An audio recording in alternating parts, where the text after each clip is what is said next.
안녕하십니까, 김성근입니다.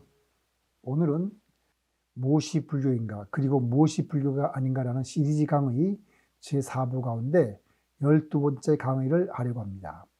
제4부 강의는 대한불교진흥원의 재정적 지원으로 작성되었습니다. 지원에 감사드리면서 12번째 강의를 시작하겠습니다.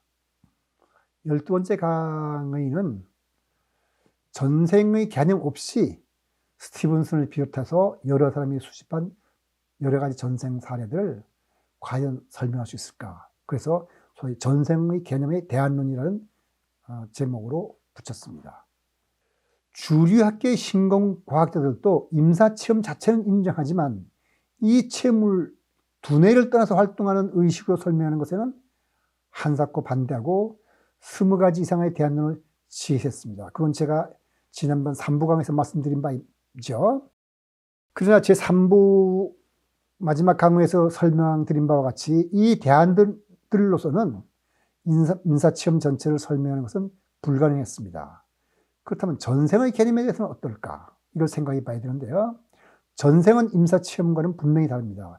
임사체험은 체험자가 의식음 상태에서 경험한 것이지만 자발적 기억은 의식이 깨어있는 상태에서 과거를 기억한 겁니다. 스티븐슨 외에도 전생 사례를 수집하고 연구한 학자들이 많이 있지만 이 강의에서는 스티븐슨이 수집한 사례들을 중심으로 전생을 설명할 수 있는 합리적인 방법에 대해서 살펴보겠습니다. 스티븐슨이 그가 수집한 3,000개 정도의 전생 사례를 합리적으로 설명할 수 있는 개념이 무엇이냐고 묻습니다.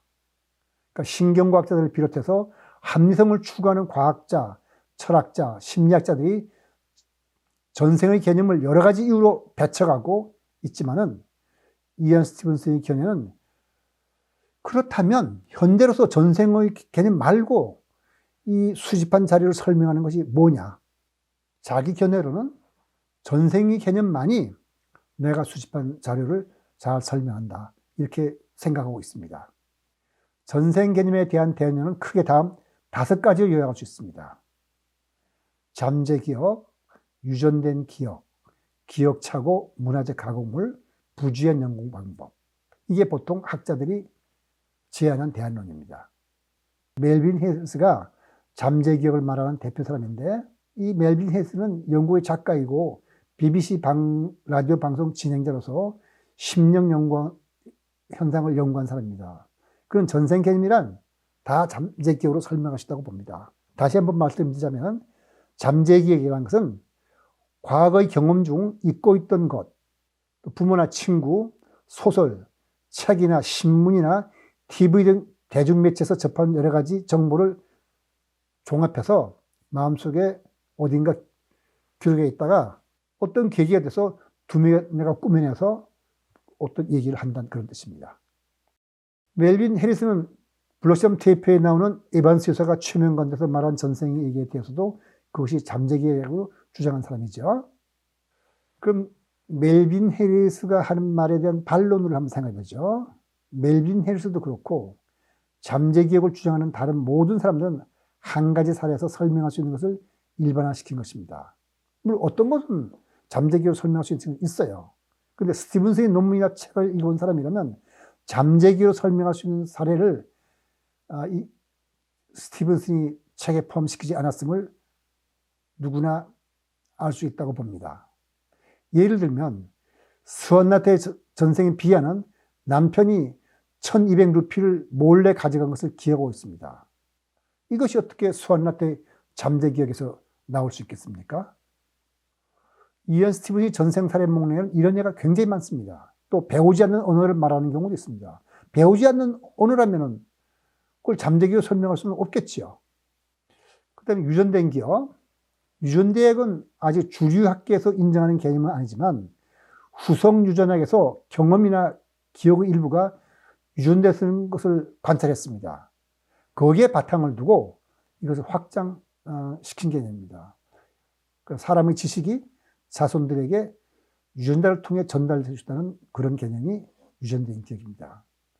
우리 조상들의 신체적 특질을 물려받은 것처럼 조상들의 기억 역시 우리 유전자 속에 유전암으로 부화됐다는 뜻입니다. 예를 들면 영장류는 모두 폐문무사입니다. 그건 뭐냐면 옛날 영장류가 나무에 살 때 제일 무서웠던 게 뱀인 거죠. 그래서 모든 연장자는 무조건 뱀을 무서워하게 되어 있습니다. 그런 것이 유전된 기억 중에 하나라고 하는 거죠. 물론 유전된 기억은 보통 때는 발휘되지 않고 억제되어 있습니다. 그러다가 어떤 조건 하에서 이 억제가 풀리고 조상들이 가졌던 기억이 되살아난다는 것입니다. 이런 기억들이 되살아날 때 경험자는 마치 그것이 자신의 기억인 것처럼 여기게 됩니다. 이 설명에 따르면 스완나타는 비야와 깜넷이 기억을 물려받은 것이 됩니다. 그래서 파사크 집안 사정을 그렇게 잘 알았고 벵거로 가사의 노래를 잘 부르고 배우자는 춤도 잘 춘다고 설명해야겠죠. 그런데 그렇지는 않거든요. 비야가 깜넷이도 스완나타의 조상이 아니잖아요. 자기 조상이 아닌데 어떻게 스완나타가 그걸 물려받았겠어요. 더군다나 또 수집된 전생사례 중에는 배우지 않은 언어를 잘하는 경우도 있습니다. 배우지 않은 악기를 잘 다루는 경우도 있습니다. 이것이 유전된 기억이라면 배우지 않은 언어를 말하는 사람도 자신의 전생인 사람의 기억을 물려받은 것이 됩니다. 이게 과연 잠재 기억에 기반을 둔 설명보다 더 효과적이고 인상적인 건가요? 그렇지 않죠. 전생의 기억이 유전된 것이라면 아까 말씀드린 대로 비야와 깜네스가 스완나타와 유전적으로 연결되어 있는데 그렇지 않거든요. 조상이 다르니까. 또 몇 가지 결정적인 사례를 들자면 체험자와 전생의 사람은 혈통이 다른 가족에 속합니다. 즉 한국 사람이 16세기에 영국에 살았다고 하면서 배우지 않은 영어를 한다고 하더라도 그런 경우가 가끔 있어요.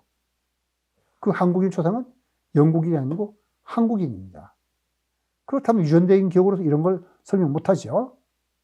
일찍이 스티븐슨이 지적한 바와 같이 20 Cases Suggest Reincarnation 책의 그 342페이지 보면은 윤회를 암시하는 많은 제네그롯이라 그러는데 배우지 않은 언어를 말하는 그 많은 예가 있는데 이 경우에 어떻게 유전적 경험을 적용할 수 있겠습니까? 체험자가 자신의 죽음을 상세하게 묘사하는 경우도 그렇습니다. 스티븐슨이 지적한 바와 같이 여기에 어떻게 유전적 기억을 적용시킬 수 있겠습니까? 그러니까 유전적 기억은 이런 사례를 설명하지는 못하죠. 부모는 단지 자식이 태어나기 이전의 기억을 자손에게 전할 뿐입니다. 자식이 죽는 모습에 대한 기억을 부모가 유전적으로 전할 수가 없거든요.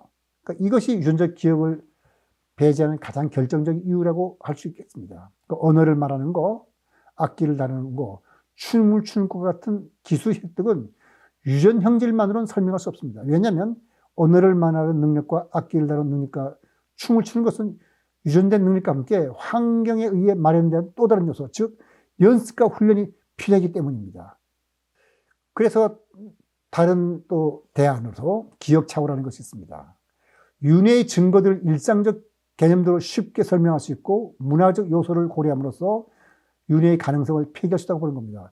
그래서 거기에 몇 단계가 있는데 첫 번째 단계는 윤회의 믿음이 강한 문화에서는 어린아이들이 몇 마디 한 것을 놓고 속기 쉬운 부모들이 아 얘가 전생을 기억하구나 하고 해석한다는 겁니다. 그리고 부모들은 신기하니까 아이한테 더 많은 말을 하도록 부추기고 자주 유도 질문을 한다는 겁니다. 그러면 애들한테 유도 질문했으니까 애들은 그 유도 질문에 따라서 부모가 원하는 답을 하면은 그렇게 아이들로부터 유도해놓은 자료를 가지고 그 사람들은 그 자료와 잘 맞는 죽은 사람과 동일시한다는 것이죠. 그리고 2단계로서 부모들은 죽은 사람의 가족에 달려가서 아이들이 말한 것을 연계시킵니다. 그리고 아직도 고인의 죽음에 대해서 슬퍼하고 있는 가족들은 무비판적으로 고인의 삶에 대응하는 몇 마디 말을 그대로 받아들이게 돼서 이제 양쪽 집안에서 얘가 말한 것이 우리 집에서 죽은 사람과 같다고 생각한다는 것이죠. 그 3단계가 있습니다. 아이들은 더 많은 질문을 받고 자주 명백히 분명한 실마리와 유도 질문을 통해서 가족 구성원들을 알아보게 된다는 겁니다. 야, 그때 너 봤던 애가 그 사람이 이렇게 생겼는데 저 사람 같이 생기지 않냐? 이렇게 말하는 거죠. 그리고 나서 양쪽에서 온 정보가 아이들이 그들이 실제로 가진 것보다 더 많이 기억한다고 생각하게 만듭니다. 이 모든 것에 의식적으로 하는 속임수나 조작은 없습니다. 단지 문화적 조건과 부주의한 방법이 결합해 생긴 결과로서 사람들이 이것을 전생이라고 믿는다는 것이죠.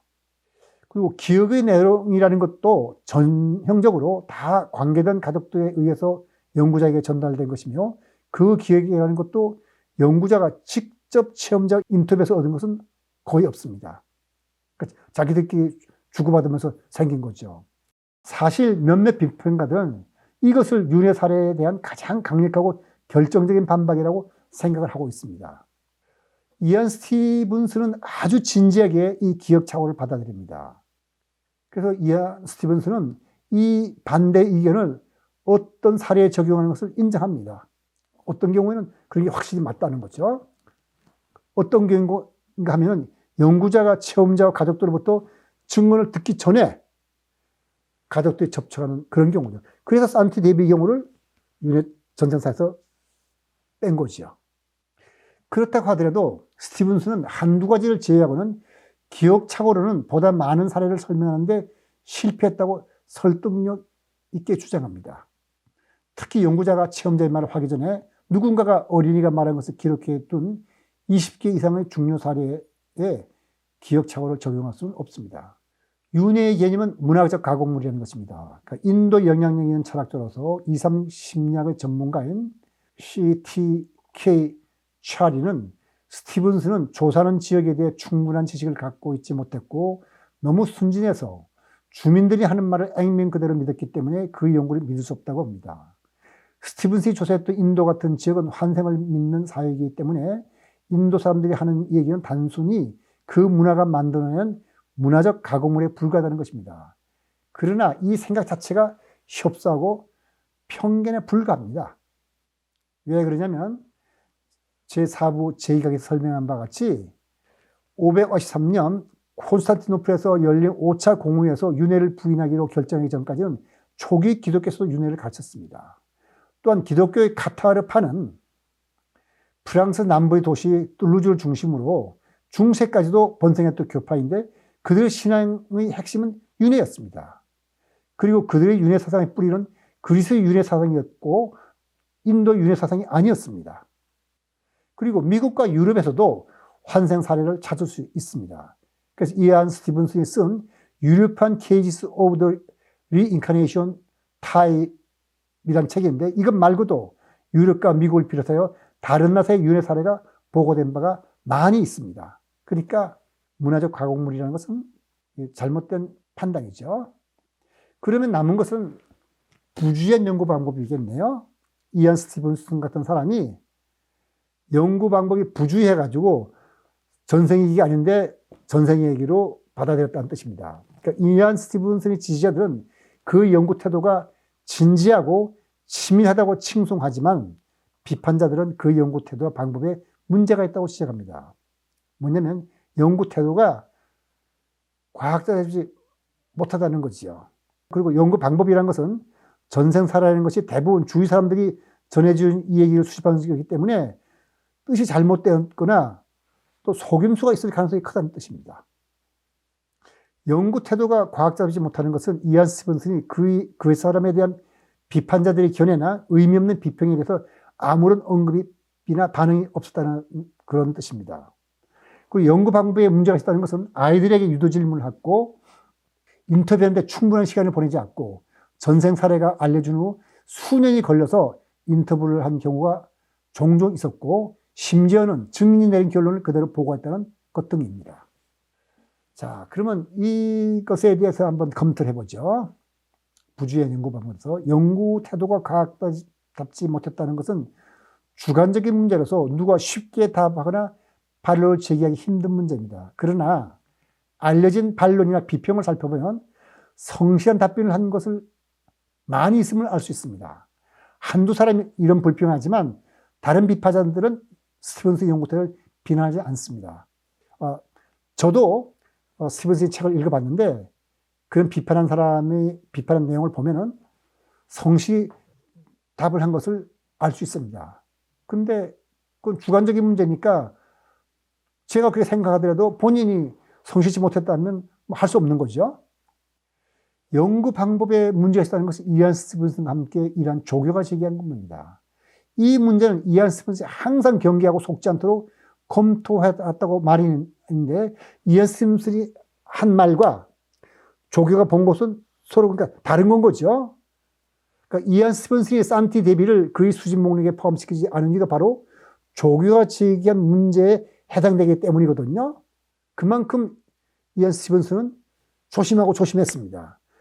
그러니까 조교와 이안 스티븐슨이 판단이 다를 수 있겠지만 연구 방법이 문제는 이안 스티븐슨의 저서를 읽어온 사람들은 모두 그의 치밀한 연구조사의 태도에 경의를 표합니다. 대부분의 비판자들은 이안 스티븐슨의 연구 방법에 의문을 품는 것이 아니라 이안 스티븐슨이 수집한 사례들을 전생경험 없이 설명할 수 있는 대안을 마련할 뿐입니다. 그런데 앞서 살펴본 바와 같이 지금까지 제안된 대안들은 모두 이 수집된 사례를 설명하지 못했습니다. 지금까지 수집된 사례에는 배우지 않은 언어를 말하거나 배우지 않은 느낌을 능숙하게 연주하거나 전생에 아버지나 남편이 금을 감춰두거나 돈을 몰래 갖다 쓴 것 같은 일들을 전생을 말하는 사람이 정확하게 알고 있는 경우가 종종 있습니다. 그리고 이안 스티븐슨 수집한 전생 사례 말고도 이런 일이 가끔 보고됩니다.